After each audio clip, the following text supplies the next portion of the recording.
Diwani wa viti maalum wilaya ya Kati Riziki Mohamed Abdallah amesema katika kuhitimisha vikao vya mwaka mzima, wajumbe wa UWT hufanya vikao kwa lengo la kutoa taarifa sahihi za utekelezaji wa ilani ya Chama cha Mapinduzi CCM pamoja na kuwataka viongozi wa wadi na matawi kufanya majukumu kulingana na miongozo kwa mujibu wa utaratibu wa jumuiya.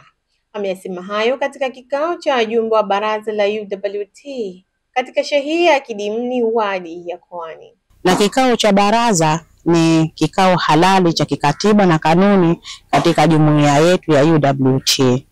Katiba yetu na kanuni yetu ya UWT inatuambia kwa kuna vikao ambavyo vinafanyika vya matekelezaji, lakini kuna na vikao vya baraza. Vikao vya baraza vinafanyika mwaka mara 2. Kwa kila kipindi cha miezi 6 kinafanyika kikao cha baraza. Kwa hiyo na leo ndio tumehitimisha kikao chetu cha mwaka cha baraza la UWT ndani ya wadi ya Kwani. Lengo na madhumuni ya kikao hichi ni kupitia taarifa za kazi. Katika kipindi kizima cha miezi 6 ama mwaka mmoja, kuna kazi mbalimbali ndani ya jumuiya yetu tunakuwa tunazifanya.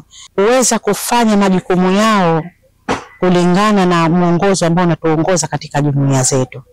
Tuna katiba, tuna kanuni, kwa hivyo waweze kuzisoma na kuzipitia ili waweze kufanya zile kazi zao kwa mujibu wa utaratibu wa ndani ya jumuiya yetu. Kwa sababu tulivyosikia pale mwenendo wa vikao unavyokwenda, kila muda unatakiwa kufanyika vikao vingapi, lakini kuna matawi wamefanya kikao kimoja tu, kuna matawi wamefanya vikao viwili, kwa hiyo wanakuwa hawaendani na ule utaratibu.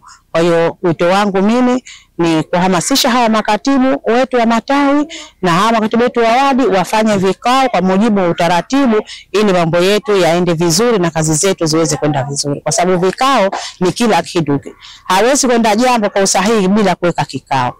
Kikao ni kila kitu katika jumuiya yetu. Naye katibu wa wadi ya Kwani Eliza amewataka wajumbe kuwa makini na kuhudhuria katika vikao mbalimbali ili kuhamasika na kufanya kazi zao vizuri katika jumuiya hiyo. Kuwa makini watakapoitwa kwenye vikao waweze kuhudhuria kwenye vikao.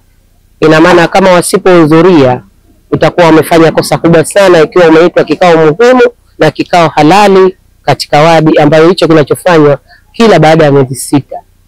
Tunaelekea kwenye kipindi cha uchaguzi wa mwaka 2025.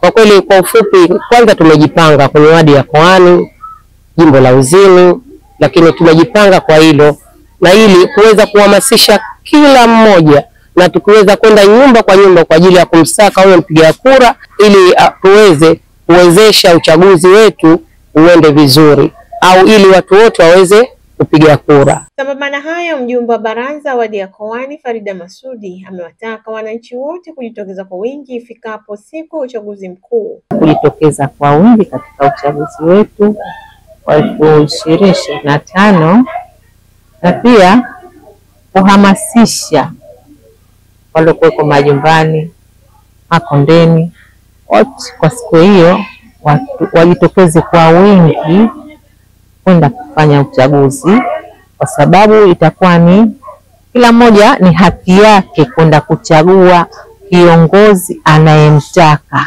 Mimi ni Ashura Mzee, Mshindo TV. Usisahau kusubscribe, kulike, kucomment na kushare. Mshindo TV.